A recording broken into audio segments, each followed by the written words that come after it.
सत्य वचन, अमर वचन, जीवित वचन, दिव्य वचन, सत्य वचन, अमर वचन, जीवित वचन।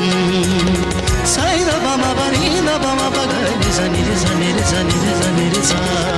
दिव्य वचन, सत्य वचन, अमर वचन, जीवित वचन, दिव्य वचन, दिव्य वचन।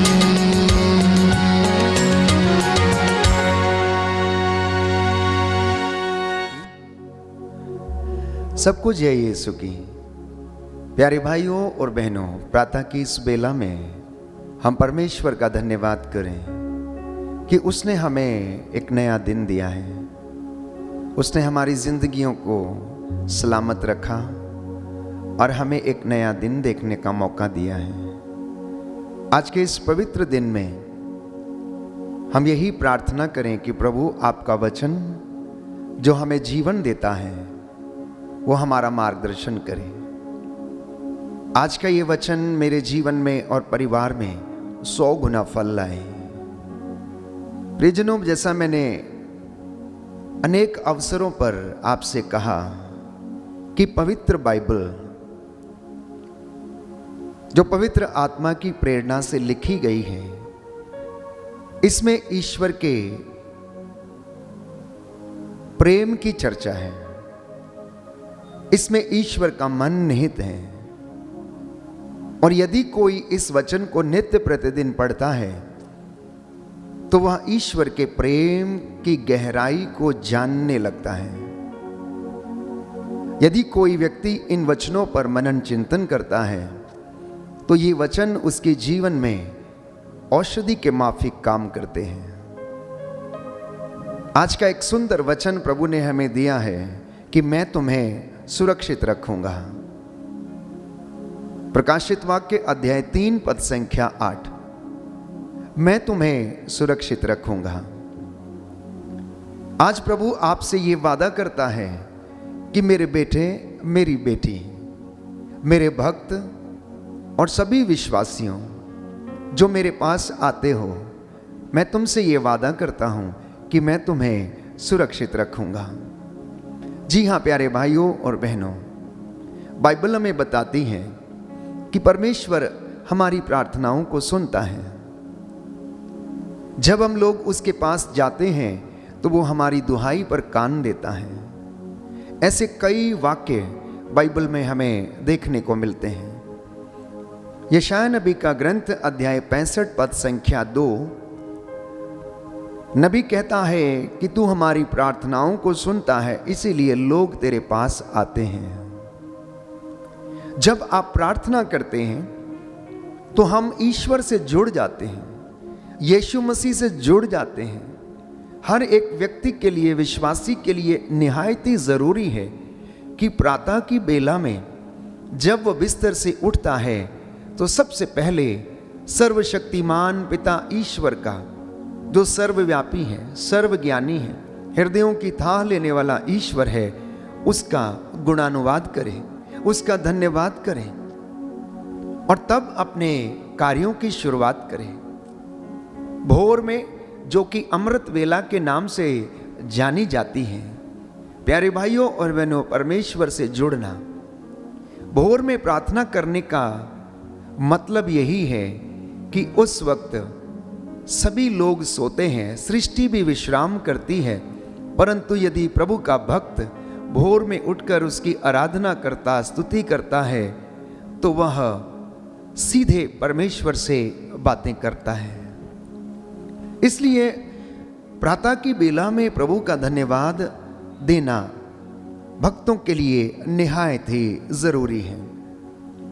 तो जब हम प्रार्थना करते हैं तो हम परमेश्वर से जुड़ जाते हैं। हमारे हृदय, मन और आत्मा के तार उससे कनेक्ट हो जाते हैं। हम अकेले प्रार्थना नहीं करते, स्वयं यीशु हमारे लिए और हमारे साथ प्रार्थना करता है, क्योंकि बाइबल कहती है कि यीशु मसीह पिता के दाहिने विराजमान होकर सारी प्रजा के लिए पिता से लगातार निवेदन करता रहता है। सारी मानव जाति के लिए वो बिछुआई करता है, हमारे लिए वो मध्यस्थता करता है, क्योंकि दुनिया में और परमेश्वर में एक ही मध्यस्थ है और वो है ईसा मसीह। और इस विषय में संत पौलुस प्रमाणित करता है रोमियो के पत्र अध्याय 8 पद संख्या 34 में कि वो जी उठे हैं और ईश्वर के दाहिने विराजमान होकर हमारे लिए प्रार्थना करते हैं। प्रभु यीशु जी उठे हैं, इतिहास गवाह है। उनकी कब्र जो अभी खाली है वो इस बात का प्रमाण है कि वो जिस कब्र में रखे गए थे वो उसमें नहीं है, क्योंकि वह जी उठे हैं। इब्रानियों के पत्र अध्याय 7 पद संख्या 25 में हम पढ़ते हैं कि यीशु का लहू जो हमारे लिए बहाया गया था वो हमारी सुरक्षा के लिए पुकारता रहता है, हमारी सुरक्षा के लिए पुकारता रहता है। आपकी सुरक्षा के लिए, आपकी उन्नति के लिए, आपके उद्धार के लिए वो लहू प्यारे भाइयों और बहनों पुकारता रहता है। जब आप धरती पर एकत्र होकर प्रभु की दुहाई देते हैं तो दूत संत गण उन प्रार्थनाओं को लेकर प्रभु के चरणों में रखते हैं और प्रभु पिता से मध्यस्थता करता है और पिता उन प्रार्थनाओं को सुनता है और आपको उद्धार देने के लिए प्रियजनों वो अपने पुत्र यीशु मसीह का लहू आप लोगों पर छिड़क कर हमें उद्धार देता है। और ऐसा ही उसने किया। जब लोग उसकी दुहाई दे रहे थे तो परमेश्वर ने, बाइबल में बताती है, कहा कि मैंने मिस्र में रहने वाली अपनी प्रजा के आंसुओं को देखा, उनके कष्टों को देखा है, मैंने उनकी दुहाई सुनी है। बादलों को चीरते हुए उनकी पुकार मेरे कानों तक पहुंची है। अब मैं इनका उद्धार करूंगा, अब मैं इन्हें बचाऊंगा, इनके घावों पर पट्टी बांधूंगा, मैं इनके घावों का इलाज करूंगा। परमेश्वर के ये वादे बाइबल में हमें मिलते हैं। तो प्रियजनों, हर एक विश्वासी को प्रातः की बेला में प्रभु का धन्यवाद करते रहना चाहिए, जागते रहना चाहिए। प्राप्त वरदानों के लिए और उपकारों के लिए नित्य प्रतिदिन धन्यवाद देना चाहिए, क्योंकि हमें अनुग्रह यीशु मसीह के द्वारा मिलता है, जो निरंतर हमारे लिए प्रार्थना करता है।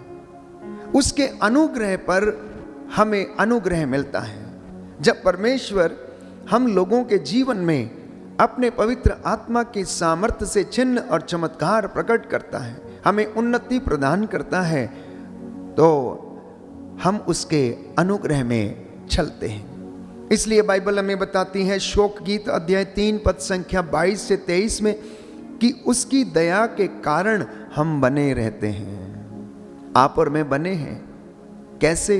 परमेश्वर की दया के कारण हम बने हैं और उसकी कृपा निरंतर बनी हुई है। और यही कारण है कि मैं और आप उसकी कृपा में बने रहते हैं और वो कृपा कभी समाप्त नहीं होती, परंतु हर सवेरे वो नई हो जाती है। हर सवेरे वो कृपा नई हो जाती है। इसलिए एक विश्वासी को इस बात को स्वीकार करने की, अंगीकार करने की आवश्यकता है कि परमेश्वर की आशीष, उसका अनुग्रह, उसकी बरकत कभी पुरानी नहीं होती, उसकी कृपा कभी पुरानी नहीं होती, वो सदा के लिए बनी हुई है और नित्य सवेरे वो नई हो जाती है। तो जब संसार के पाप, जब संसार में जो बुराई व्याप्त है हमें नष्ट करने के लिए आते हैं, तो यीशु का लहू हमें ढक लेता है। प्रभु का लहू हमें संरक्षण देता है। उसके स्वर्गदूत हमारी अगुवाई करते हैं, उसके स्वर्गदूत हमें इन तमाम बुराइयों से बचाते हैं, उसके स्वर्गदूत हमें संरक्षण प्रदान करते हैं। और जब आप यीशु को पुकारते हैं तो वो आपकी प्रार्थना को सुनता है। आज के इस पवित्र दिन में प्रियजनों, ये वचन हमें याद रखने की आवश्यकता है कि ये परमेश्वर की कृपा लगातार बनी रहती है, नित्य सवेरे वो नई हो जाती है और एक विश्वासी को उस कृपा को अनुभव करते रहना चाहिए। हम कैसे अनुभव कर सकते हैं? जब हम उसे याद करते हैं, जब हम उसकी हजूरी में आते हैं, जब हम उसके वचन को सुनते और पढ़ते हैं, तो वो वचन हमसे बातें करता है और वो वचन हमें याद दिलाता है। जैसा मैंने अपने वक्तव्य के शुरुआत में कहा, प्रकाशित वाक्य अध्याय 3 पद संख्या 8 की प्रभु ये कहता है कि मैं तुम्हें सुरक्षित रखूंगा। यशायाह नबी के द्वारा उसने भविष्यवाणी की कि घबराए हुए लोगों से कहो ढारस रखें, हिम्मत रखें, क्योंकि मैं इनका उद्धार करूंगा। इब्रानियों के पत्र अध्याय 12 पद संख्या 24 में संत पौलुस लिखते हैं कि नवीन विधान के मध्यस्थ ईसा मसीह, जिनका छिड़काया हुआ रक्त हाबिल के रक्त से अधिक कल्याणकारी है, वो हमें शिफा देता है। तो एक मसीह व्यक्ति को यह समझने की आवश्यकता है कि प्रभु यीशु का जो लहू बहाया गया है, उसके द्वारा हमें शिफा मिली और वो हाबिल के रक्त से कहीं ज्यादा कल्याणकारी है। तो यीशु आपको और मुझे और पूरी मानव जाति को अपने लहू से शुद्ध करता और हमें उस लहू के द्वारा जीवन देता है। वह हमें उस लहू के द्वारा पवित्र करता है, वो हमें उस लहू के द्वारा संरक्षण देता है। हमारे पाप चाहे कितने भी बड़े क्यों ना हो, किरमिच की तरह मटमैले क्यों ना हो, परंतु वो हमें क्या करता है, शिफा देता और आशीष प्रदान कर हमारे पापों को हमसे इतना दूर कर देता है जितना पूरब से पश्चिम दूर है। तो आज प्रभु से ये प्रार्थना करना है कि प्रभु आपके इस पवित्र लहू के द्वारा मेरे परिवार को शुद्ध कीजिए, मेरे परिवार को पवित्र कीजिए। आप सब लोग इस वक्त ये वचन सुन रहे हैं, अपना अपना निवेदन प्रभु के सामने रखना। आप क्या चाहते हैं? बाइबल हमें बताती है कि 2 अंधे यीशु के पास आए और यीशु ने उनसे पूछा, क्या चाहते हो, मैं तुम्हारे लिए क्या करूं? और उन्होंने अपना निवेदन उनके सामने रखा और यीशु ने उनसे कहा, क्या तुम ये समझते हो कि मैं तुम्हारे लिए ये कर सकता हूं? उन्होंने अंगीकार किया, जी हाँ, हम विश्वास करते हैं कि आप ऐसा कर सकते हैं। तो आज जो प्रार्थनाएं लेकर आप बैठे हुए हैं अपने घर में, आज जिन मन्नतों को समर्पित करके प्रार्थना के द्वारा आज नए दिन की शुरुआत करते हैं, तो विश्वास करना, अंगीकार करना और परमेश्वर जो वादों का पक्का है आपके जीवन में अपने वादे पूरे करेगा और आपको सुरक्षित रखेगा। इसलिए स्तोत्रकार अध्याय 32 पद संख्या 6 और 7 में कहता है कि तू मेरे छिपने की जगह है, तू मुझे क्षमा करता है, मुझे तेरे साथ रहकर आनंद मिलता है। स्तोत्र संख्या 139 स्तोत्रकार कहता है कि मैं कहां जाऊं, यदि मैं बादलों पर चढ़ता हूं तो तू वहां है, पाताल में जाता हूं तो तू वहां है, ये आकाश में यदि मैं रहूं तो तू वहां है, मैं पहाड़ों पर यदि जाकर छिप जाऊं तो तू वहां है। पेतरुस ने कहा, यीशु हम आपको छोड़कर कहां जाए, प्रभु हम आपको छोड़कर कहां जाए, आपके वचनों में अनंत जीवन का संदेश है। यीशु ने कहा कि मेरे शब्द आत्मा और जीवन है और जो शिक्षा मैंने तुम्हें दी है उसके द्वारा तुम शुद्ध हो गए हो। इसलिए प्रभु यीशु हमें याद दिलाता यूहन्ना के सुसमाचार अध्याय 14 पद संख्या 20 में कि तुम मुझ में रहो और मैं तुम में रहूंगा, क्योंकि मुझसे अलग रहकर तुम कुछ भी नहीं कर सकते हो। ये वचन जब हम सुनते हैं तो ये एक विश्वासी को हौसला देते हैं, ये एक विश्वासी को आगे बढ़ने का साहस देते हैं। ये वचन उसके जीवन में स्फूर्ति भरते हैं, रूह का ताजा अभिषेक आपको ये देते हैं, क्योंकि इनमें जीवन है। और प्रभु इन वचनों के द्वारा ही हमारे बीच में निवास करता है और जो इन वचनों को ग्रहण करते हैं प्रियजनों, वे कभी भी अंधकार में नहीं भटकते हैं, क्योंकि यीशु ने स्वयं कहा, संसार की ज्योति मैं हूं, जो मेरे पास आता है, जो मेरा अनुसरण करता है, अंधकार में कभी नहीं भटकता है। लेकिन जो आत्मत्याग करके मेरे पीछे नहीं आता, प्रियजनों, वो मेरे लायक नहीं है। तो आज का ये वचन हमारे जीवन में आशीष प्रदान करे। बाइबल हमें बताती है एजेकियल नबी के ग्रंथ अध्याय 8 पद संख्या 2 में कि यीशु तो महिमा में शरीर है, यीशु तो महिमा में शरीर है, परंतु पिता ईश्वर भस्म कर देने वाली आग है। तो पिता ईश्वर यीशु के रूप में, प्यारे भाइयों और बहनों, इस दुनिया में आया और महिमा में शरीर में वो प्रकट हुआ और उसने इस दुनिया का उद्धार किया। और अब वो पिता के दाहिने बैठकर हम सब के लिए विनती करता है। स्तोत्र संख्या 32 पद संख्या 7 में स्तोत्रकार कहता है कि प्रभु तू मेरा आश्रय है, तू संकट में मेरा उद्धार करता है और शांति के गीत गाने में मुझे सहायता देता है, सामर्थ्य देता है। तू मुझे शांति के गीत गाने देता है, तू मुझे महिमा के गीत गाने देता है।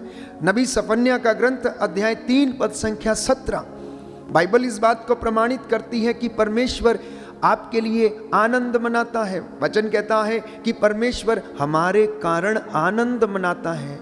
आज यदि हम अच्छा कार्य करते हैं तो वो आनंद मनाता है। यदि कोई प्रायश्चित करता है तो बाइबल कहती है कि स्वर्ग राज्य में एक पश्चातापी पापी के लिए आनंद मनाया जाएगा। और यदि कोई उसकी हुजूरी में आता है तो प्रियजनों, वो कभी भी अंधकार में नहीं भटकता, वो सुरक्षित रहता है। तो आपको 3 प्रकार के संरक्षण दिए गए हैं। पिता परमेश्वर का संरक्षण, प्रभु यीशु के पवित्र लहू का संरक्षण, पवित्र आत्मा जो हमारा सहायक है उसका संरक्षण हमें दिया गया है।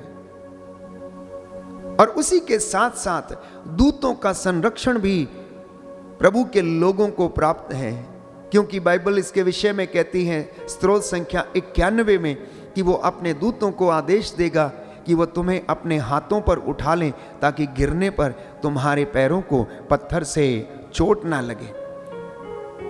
तो अगर हमारा शरण स्थान वो है, अगर हमारा गढ़ परमेश्वर है, अगर हमारा भरोसा परमेश्वर है, अगर हमारा पूरा विश्वास उस परमेश्वर में है, तो प्रियजनों वो हमें शिक्षा देगा, वो हमें रास्ता दिखाएगा, वो हमें अनुग्रहित करेगा, वो हमें प्यार करेगा, वो हमें क्षमा करेगा, वो आपको उन्नति प्रदान करेगा, आज आपकी मन्नतों को वो पूरा करेगा।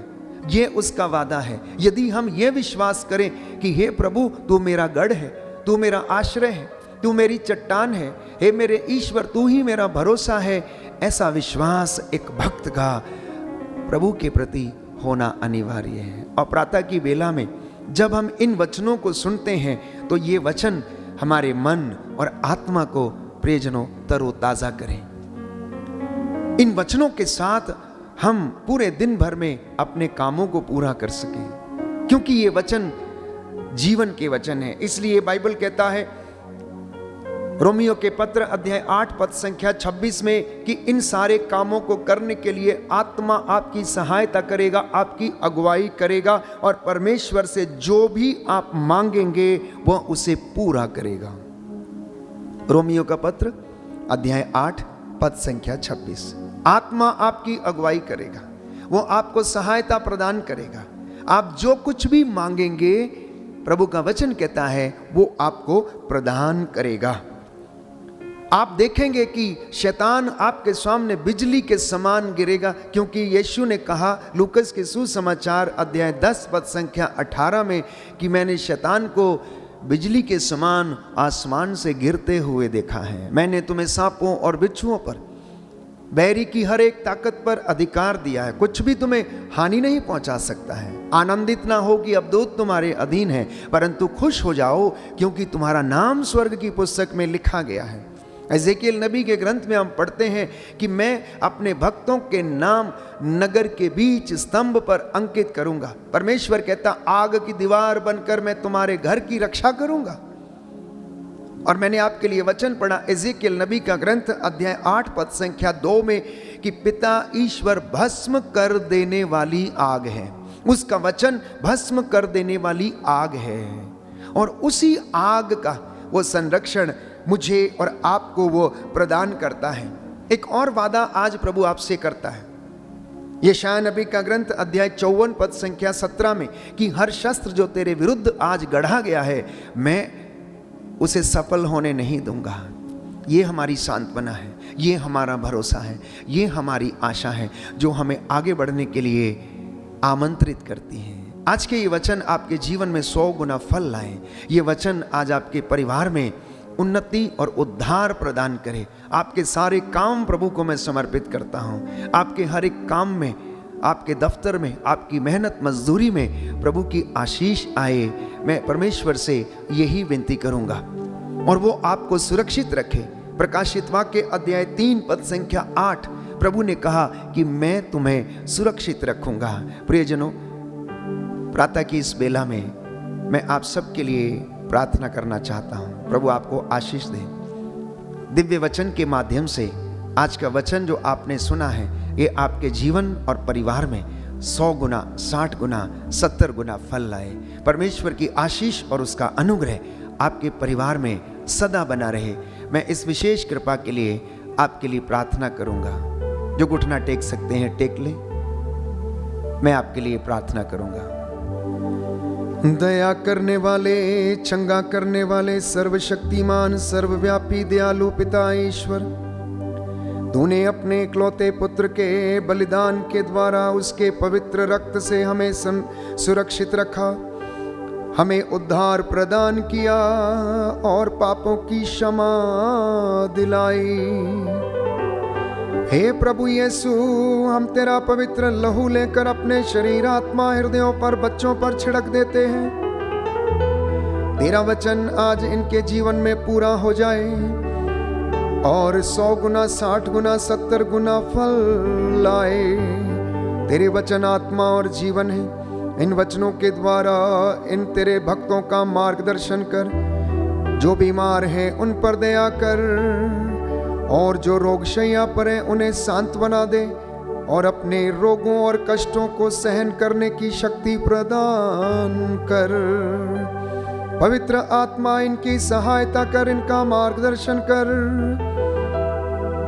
और प्रभु के वचन को सुनने समझने की शक्ति और सामर्थ्य प्रदान कर।